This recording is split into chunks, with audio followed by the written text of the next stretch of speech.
Bonjour à toutes et à tous, bienvenue pour le point hebdomadaire du groupe parlementaire de la France Insoumise. D'abord, je veux dire au nom du groupe parlementaire Insoumis notre inquiétude face au risque de guerre généralisée à l'ensemble du Proche-Orient, puisque Netanyahou, après avoir frappé le Liban, la Syrie, évidemment poursuivi le génocide à Gaza et la colonisation en Cisjordanie, a maintenant frappé l'Iran. Et je veux commencer par dire notre compassion à l'ensemble des victimes civiles touchées par ces bombardements, que ce soit en Iran ou en Israël. Je rappelle qu'en droit international, la guerre préventive n'existe pas, d'autant plus avec des motifs fallacieux, puisque même la CIA dit qu'il n'y a pas de militarisation du programme nucléaire iranien. Je vous renvoie à l'évaluation annuelle des menaces du renseignement américain de 2025, qui disait exactement « Nous continuons à considérer que l'Iran ne construit pas de bombes nucléaires ». Donc c'est la dernière évaluation qui le redit, et avec une escalade qui est d'abord le résultat de la dénonciation unilatérale des États-Unis de l'accord sur le nucléaire conclu avec l'Iran en 2018, qui le respectait scrupuleusement selon l'AIEA, mais aussi évidemment pour faire échouer de la part de Netanyahou les négociations qui devaient reprendre autour de la non-prolifération. Nous ne sommes pas dupes aussi sur le fait que Netanyahou fait cela pour se maintenir au pouvoir, et vous avez sûrement vu qu'il vient d'échapper de justesse à une motion de censure, et évidemment pour détourner les regards de Gaza. Dans ce contexte-là, la position de la France est, selon nous, scandaleuse, avec Emmanuel Macron qui a fait le choix de se placer du côté de l'agresseur et pas du côté du droit international, puisque, je le rappelle, et il semble qu'il est important de le rappeler au vu des débats politico-médiatiques, c'est bien Israël et Netanyahou qui a frappé l'Iran et non l'inverse. J'ai donc demandé, au nom du groupe parlementaire, un débat 50-1 de la Constitution suivi d'un vote, et j'insiste sur l'importance d'un vote. J'en ai reparlé encore ce matin en conférence des présidents, et le ministre en charge des relations avec le Parlement m'a indiqué que le Premier ministre nous répondrait dans la journée, donc nous serons dans la journée si cette demande a été acceptée, puisque je veux réaffirmer ici que la question posée n'est pas celle du soutien au régime iranien auquel nous sommes fermement opposés. Et je rappelle que nous avons été, nous, nombreux insoumis à être dans les différentes manifestations de soutien au mouvement Femmes, Vie, Liberté, et que nous sommes dans le groupe parlementaire nombreuses et nombreux à parrainer et à marrainer des citoyens qui sont toujours condamnés à mort par le régime iranien. La question n'est pas celle-ci, la question est de savoir si la France sera du côté de la guerre totale ou du côté du combat pour la paix. Voilà la question qui est posée. Et je le redis, il est insupportable qu'en France, ce soit le président tout seul qui puisse décider que nous pourrions entrer dans une guerre généralisée telle que celle-ci. Et donc, il est fondamental que nous puissions avoir un débat et un vote à l'Assemblée nationale. Si Netanyahou peut se lancer dans cette guerre sans limite, c'est parce qu'il bénéficie d'une impunité quasi totale. Et la France y a participé par sa non-condamnation de l'arrestation et de la détention illégale de la flottille de la Liberté. J'en profite pour dire au nom du groupe que nous sommes soulagés d'avoir appris hier la libération des 3 derniers membres de l'équipage de la flottille, dont 2 Français, Yanis Mamdi, qui est votre collègue journaliste, et Pascal Morieras, qui donc se trouve actuellement en Jordanie. Et je veux redire que l'annulation de la conférence qui devait reconnaître l'État de Palestine à New York est une nouvelle humiliation pour notre pays. Je rappelle que hier encore 50 personnes ont été tuées à Gaza, que la moitié d'entre elles l'ont été dans des points de distribution alimentaire qui sont faits à la fois par Israël et les États-Unis, et que maintenant ces pièges mortels de la distribution alimentaire, alors que la famine est utilisée comme arme de guerre, se répètent quasiment quotidiennement. Et je veux donc saluer les centaines de milliers de personnes qui ont manifesté partout en France ce samedi pour redire que nous exigeons des sanctions contre Netanyahou, d'autant plus à l'heure où cette guerre totale est lancée. Et la France peut et doit agir, notamment en saisissant le Conseil de sécurité de l'ONU, mais aussi en reconnaissant immédiatement l'État de Palestine, en décidant de sanctions à l'encontre de Netanyahou, en décidant d'un embargo sur les armes, ce qu'elle n'a toujours pas fait, et évidemment en agissant pour suspendre l'accord d'association entre l'Union européenne et Israël.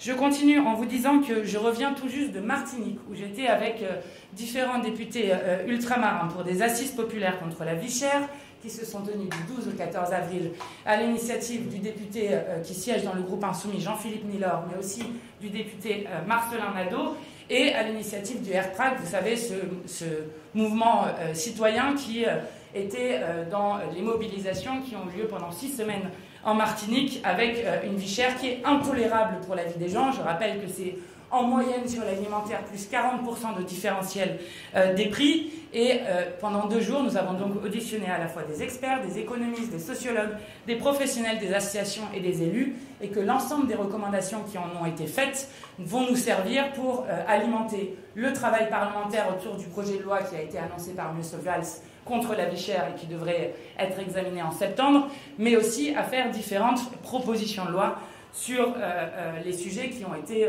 abordés, évidemment avec la question des oligopoles, d'un service public de transport, de la fiscalité. Et donc tout cela nous servira à nourrir le travail parlementaire. Et je le dis, c'était aussi un beau moment populaire, puisque à la fois pendant les auditions, il y avait des centaines de citoyens qui étaient là, et nous avons fait un meeting final pour donner les conclusions de ce à quoi nous étions arrivés pour le moment, où il y avait plus de 1000 personnes qui étaient présentes.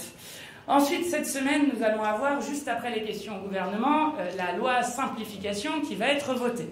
Et il ne vous a pas échappé que les macronistes ont annoncé qu'ils allaient voter contre leur propre texte. Donc maintenant, vous avez une nouvelle manière de faire. Lorsque vous avez un projet de loi, vous avez un 49.3. Lorsque vous avez une proposition de loi, puisque maintenant c'est la règle, c'est-à-dire il n'y a plus de projet de loi qui vient du gouvernement, vous demandez à un sénateur de faire une proposition de loi. Pourquoi? Parce que ça permet de ne pas avoir d'étude d'impact. Lorsque le texte vient à l'Assemblée nationale, à ce moment-là, soit le texte est rejeté dès le début, c'est la motion de rejet utilisée comme un 49.3 déguisé, soit à la fin, c'est ce qui va se passer là. Et puisque nous voterons contre ce texte, nous serons fiers de dire, puisque les Insoumis ont été en première ligne contre ce texte, de dire que c'est notamment grâce à nous que la loi Trump-Milley, je ne sais pas comment vous voulez l'appeler, qui permet d'accélérer des projets industriels, d'affaiblir le droit des salariés, qui évidemment supprime des dizaines et des dizaines d'agences, notamment le Haut Conseil de la Recherche, la politique de la ville ou encore l'Observatoire des espaces agricoles, et qui met fin aux ZAN, zéro artificialisation nette, eh bien que ça sera notre victoire que de permettre que ce texte soit rejeté. Mais je reviens sur la méthode antidémocratique qui est utilisée pour piétiner l'Assemblée nationale. Et je veux alerter solennellement pour savoir ce qui est en train de se passer, notamment de la part d'un gouvernement qui décide d'utiliser une majorité sénatoriale pour faire passer en force ces textes. Est-ce qu'aujourd'hui, être sénateur, c'est uniquement défendre l'ordre néolibéral? Est-ce qu'aujourd'hui, être sénateur, c'est s'opposer au vote populaire des Français? Je crois que c'est ça la question qui est posée quand nous savons que l'Assemblée nationale est la seule assemblée directement élue, et donc aujourd'hui, le Sénat joue le rôle d'un frein à la démocratie aux côtés d'un gouvernement autoritaire. Enfin, puisque nous avons contribué à faire que les ZFE ne soient pas rétablis, je rappelle que notre position est un moratoire total sur l'ensemble des ZFE tant qu'il n'y a pas d'alternatives de transport qui sont mises en place, eh bien nous nous battrons pour que la proposition de loi déposée par mon collègue Sylvain Carrière, qui a fait un tour de France sur la question des ZFE, puisse être examinée et adoptée au plus vite pour poursuivre ce combat qui est, je crois, un combat d'écologie populaire. Enfin, vous le savez, là aussi aujourd'hui, ça doit être la fin du conclave, le fameux conclave sur la question des retraites. Je commence par dire que Bayrou a sorti du chapeau une proposition dont personne n'a jamais discuté dans les plusieurs mois où ont lieu ce conclave, où sont sorties organisation après organisation syndicale, avec donc une prime pour les seniors qui ne seraient pas soumises à cotisation, c'est-à-dire que ce que propose le Premier ministre, c'est de prendre de l'argent de la sécurité sociale pour, du coup, créer un déficit en retour, puisque ça sera sans cotisation sur la sécurité sociale pour, du coup, une proposition qui est complètement ubuesque et auquel nous nous opposerons évidemment extrêmement fermement. Évidemment, nous n'avons aucun doute, et nous n'avons jamais eu aucun doute que ce conclave n'aboutirait pas à l'abrogation de la retraite à 64 ans. Et je rappelle qu'une réforme rejetée par l'ensemble du peuple français, rejetée par l'Assemblée nationale, puisqu'elle a été passée en force par 49.3 et jamais votée. Et nous avons prouvé encore il y a quelques jours qu'il y avait une majorité large à l'Assemblée pour abroger cette réforme de la retraite à 64 ans. Et rejetée par l'ensemble des syndicats, eh bien, une telle réforme ne s'amende pas, elle s'abroge. Et donc, si il n'y a pas d'abrogation de la retraite à 64 ans, nous proposons à l'ensemble des groupes de gauche de déposer une motion de censure du gouvernement, puisque vous avez là très clairement le vol de l'élection démocratique qui a été fait, du résultat de l'élection qui a été fait en juin et en juillet dernier, puisque les Français et les Françaises ont massivement voté contre la politique de malheur d'Emmanuel Macron, mais surtout contre la retraite à 64 ans. Et je vais laisser Mathias Tavel continuer sur la loi dite Grémillet. Merci Mathilde. Bonjour à toutes et à tous. On a, avec la loi énergie, la loi dite Grémillet, une nouvelle illustration de ce que vient de dire ma présidente Mathilde Panot, du caractère profondément autoritaire et assez mesquin, il faut le dire, de la pratique gouvernementale en matière d'agenda parlementaire. Depuis 2023, le gouvernement est hors la loi en matière énergétique. C'est un gouvernement délinquant en matière énergétique, puisqu'il devait déposer au plus tard en 2023 un projet de loi de programmation énergie-climat. Il ne l'a pas fait, ni celui-ci, ni celui d'avant, ni encore celui d'avant. Et hier, nous avons eu le ridicule de voir un ancien ministre, devenu rapporteur du texte, M. Armand, reprocher à l'actuel ministre, M. Ferracci, de ne pas avoir déposé ce texte sous la présidence de séance de l'ancien ministre de l'énergie, M. Lescure. 3 ministres et anciens ministres et aucun projet de loi. C'est donc une faillite totale.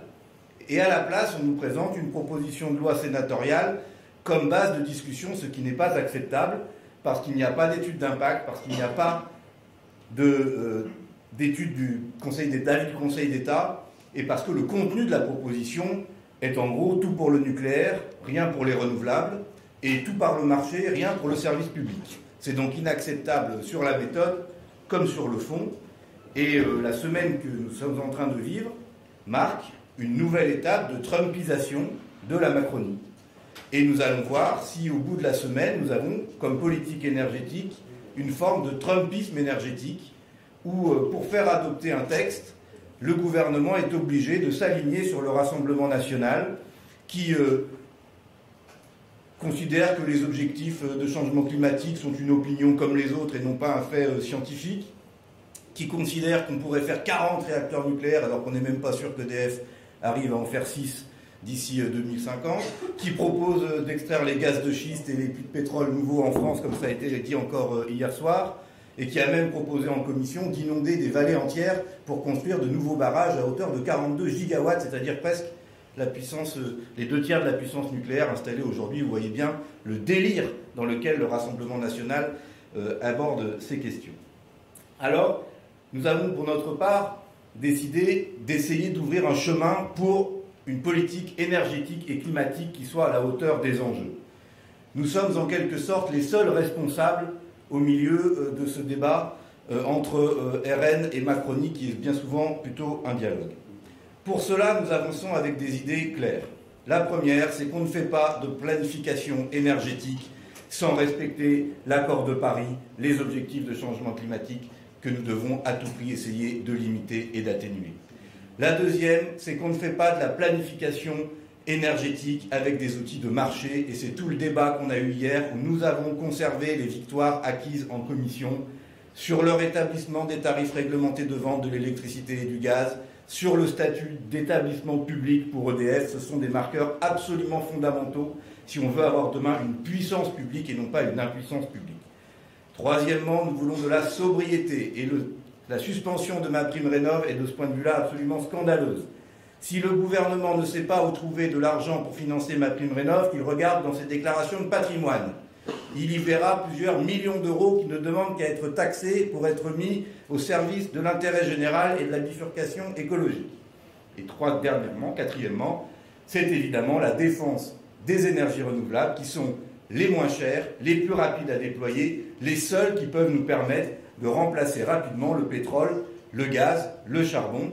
Et donc nous défendrons mordicus le fait qu'il y ait des objectifs chiffrés de développement des énergies renouvelables dans ce texte et non pas un fumeux programme de nouveau nucléaire dont la Cour des comptes nous dit qu'il présente tous les risques d'un échec à l'avenir. Voilà. Être sérieux et responsable, c'est faire le choix des énergies renouvelables et non pas des EPR2.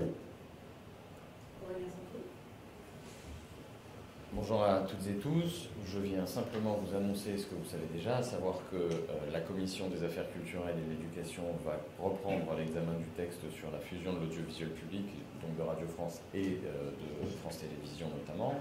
Que, évidemment, vous savez que cet examen avait été suspendu du fait du comportement en particulier de la ministre. Voilà, donc pour ce qui est du fond, vous le connaissez, il s'agit d'affaiblir le service public de l'audiovisuel, de réduire les coûts, de le mettre aussi dans une situation de dépendance renforcée à l'égard de l'exécutif et du pouvoir politique, toute chose que nous ne pouvons pas accepter. Donc cette semaine aura lieu l'examen en commission et à partir du 30 juin et au 1er juillet également, pour le premier jour de la session extraordinaire, probablement l'examen du texte en séance. On va continuer donc notre bataille qui a été entamée de façon plutôt efficace jusqu'à présent pour empêcher l'adoption de ce texte, ou en tout cas le rejet de ce texte. Voilà. Bonjour, alors moi je viens vous présenter le colloque que j'organise demain sur la psychiatrie qui, hasard du calendrier, tombe en même temps que les annonces d'un plan santé mentale et psychiatrie présenté par le ministre de la Santé en marge d'un sommet européen au ministère avec l'OMS sur la santé mentale. Et vous n'êtes pas sans savoir que la santé mentale est censée être la grande cause du gouvernement. Alors j'ai lu ce plan et on peut se dire que les constats sont plutôt bons. Certains axes de proposition vont même dans la bonne direction. Mais comme d'habitude, il y a un beau paquet cadeau, mais l'intérieur est vide. Car rien ne se fera sans un budget à la hauteur des besoins. Et de ce que nous avons compris, aucun budget n'est prévu pour ce plan, alors que la psychiatrie est sous-dotée depuis des années. Alors je suis éducatrice spécialisée en pédopsychiatrie et depuis que je suis élue, il n'y a pas eu une seule mesure efficace pour les collègues et les patients. Et je peux même dire qu'en 3 ans, la situation s'est dégradée et tout le monde peut le constater.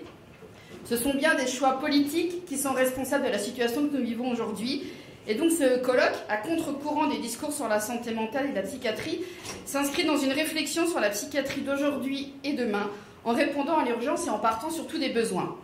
Alors avec notamment la présence de François Gonon, neurobiologiste, qui apportera un regard critique sur les neurosciences, dont il démontre qu'elles favorisent une conception neuro-essentialiste des comportements humains.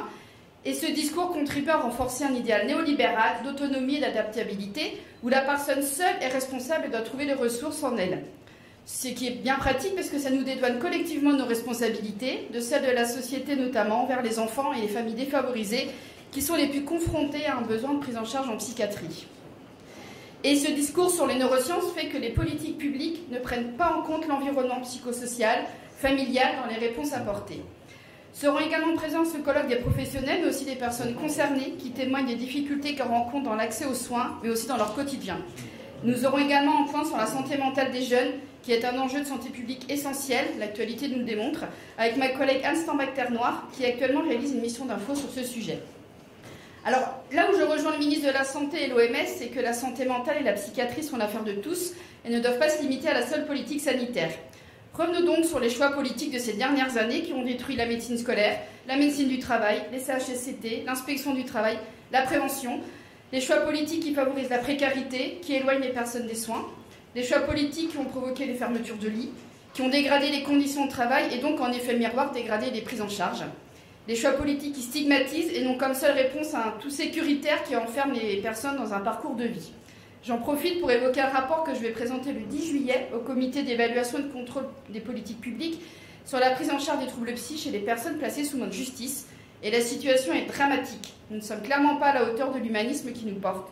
Alors pour remettre cet humanisme au cœur de nos réflexions, de nos politiques publiques, rendez-vous demain après-midi dans un premier temps. Puis évidemment, rendez-vous au PLFSS pour enfin sortir la psychiatrie de son sous-financement chronique. Merci à vous.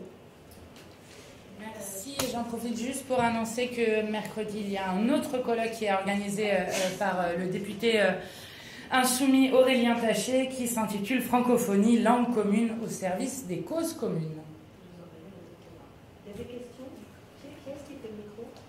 Il est là. Bonjour. Sur le texte de simplification, vous avez voté. Pardon, Thierry Curté, France 2. Sur le texte de simplification, vous avez voté pour la suppression des ZFE et pourtant vous voterez contre le texte. Vous pouvez nous expliquer? Ok, on en prend plusieurs. Ouais. Il y en a d'autres? Il y en a pas d'autres. Alors du coup, puisqu'il n'y a qu'une question, je vais y répondre. C'est ce que... Il y a quelqu'un d'autre? Oui, allez-y. Il faut un micro, là. Oui, bonjour, Frédéric Delpech pour TF1 LCI. Vous parliez de la position de la France sur le conflit en Iran. On a vu Emmanuel Macron évoquer un cessez-le-feu qui serait proposé par Donald Trump et se faire recadrer ensuite par le président américain en disant qu'il n'avait jamais été question de cela. Comment vous appréciez ce qui s'est passé, cette petite altercation entre Emmanuel Macron et Donald Trump? Ok. Alors sur la première question, c'est ce que j'indiquais au début sur le texte simplification. D'abord, je crois que nous avons un gros problème démocratique avec le fait que l'Assemblée nationale, donc par la minorité présidentielle, va rejeter ce texte. Nous votons contre, fidèles au combat que nous avons mené tout au long du texte, mais qu'ils votent contre leur propre texte pour que tout se joue ensuite dans un huis clos qui est celui de la commission mixte paritaire, sur lequel personne ne peut voir ni ce qui est dit, ni ce qui est voté par les uns et les autres, ce qui est évidemment un grand problème démocratique. Il y a des choses qui sont inacceptables dans ce texte. L'attaque qui est faite contre le zéro artificialisation nette, alors que nous savons que c'est un des grands enjeux écologiques de notre période, donc le détricotage de l'ensemble des droits environnementaux, je parlais des projets industriels qui sont accélérés, des agences qui sont supprimées, dont le Haut Conseil pour la recherche, dont l'Observatoire des espaces agricoles, etc., la politique de la ville, donc des choses qui sont inacceptables et qui sont là aussi une loi Trump, une loi Milei avec une tronçonneuse. Et donc nous ne pouvons pas accepter de voter sur un texte sur lequel, par exemple, il y a des attaques sur les droits des salariés qui sont faits. Donc nous, évidemment, nous voterons contre ce texte. Ensuite, vous avez raison de dire que ce texte présentait la suppression des ZFE et nous avons voté pour ne pas rétablir les ZFE, ce qui est logique à ce que nous avons dit depuis le début, puisque nous avions voté contre les zones à faible émission, d'abord parce que nous considérons que c'est contraire à ce que nous portons, c'est-à-dire l'écologie populaire, et qu'aujourd'hui, elle crée des zones d'exclusion, notamment de toute une catégorie de nos concitoyens, notamment les plus populaires, et que c'est inacceptable quand vous voyez que par ailleurs, les transports ne sont ni gratuits, ni publics, ni en assez grande quantité, à aussi haute fréquence. Et donc, nous avons déposé une proposition de loi, c'est celle de Sylvain Carrière, qui a fait un tour de France des ZFE, donc avec plusieurs réunions publiques qui ont eu lieu depuis maintenant plusieurs semaines. Et nous battrons autour de cette proposition de loi pour qu'elle soit adoptée et qu'on arrive à quelque chose. Je le dis d'autant plus que, puisqu'il y a une commission mixte paritaire qui va se faire à huis clos, de toute façon, cette suppression des ZFE aurait été levée à un moment, puisque vous avez sûrement remarqué que nous avons quelque chose de nouveau dans cet hémicycle. Les macronistes ne viennent même plus. Et donc, nous nous battons pour pouvoir gagner des choses. Nous en avons gagné beaucoup hier soir dans la loi dite Grémy et la loi énergie. Mais ensuite, derrière, dans une CMP, ils annulent tout avec le rapport de force qu'ils ont dans la commission mixte paritaire. Ça aussi, c'est un problème démocratique qui est majeur, encore une fois, avec le Sénat qui est utilisé comme un frein pour la démocratie. Ensuite, la deuxième question qui était posée était sur les propos de M. Trump, qui a dit du président de la République que de toute façon, il ne comprenait jamais rien. Je reprends les termes qu'a utilisés Trump, qui sont ces termes exacts.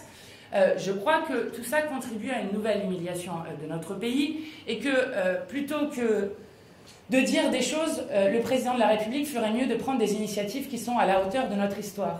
Et notamment de demander une réunion d'urgence du Conseil de sécurité de l'ONU, de prendre enfin des sanctions contre Netanyahou et son gouvernement, bref, de mettre fin à l'impunité de Netanyahou. Et je crois que la seule limite qui est mise à Netanyahou, c'est celle que les différents États lui mettront, et donc le rappel du droit international qui doit constamment être fait. Et je crois que les mots qui sont prononcés par Emmanuel Macron régulièrement, avec des tergiversations, comme on l'a vu sur la reconnaissance de l'État de Palestine, contribue à ce que Emmanuel Macron nous fasse honte à l'international, même si je n'approuve absolument pas le fait que nous ayons un président des États-Unis dont la brutalité et le mode de fonctionnement et qui déstabilise le monde, et donc il est d'autant plus important que la France se situe du côté du droit international et du côté de la paix. Merci. Je vous remercie.